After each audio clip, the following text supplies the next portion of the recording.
准备1小节的莲藕，先将它清洗干净，再去掉外皮。今天我们用莲藕呢这一道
水直接倒入锅中，先用大火将它煮开。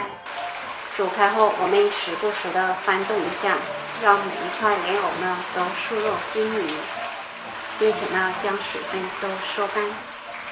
熬至这样基本收干水分，糖水呢变得粘稠的时候呢，我们转中小火。这时候呢就需要不停的翻动了。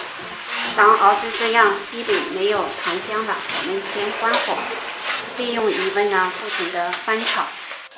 慢慢你就会发现莲藕呢就会慢慢的挂霜。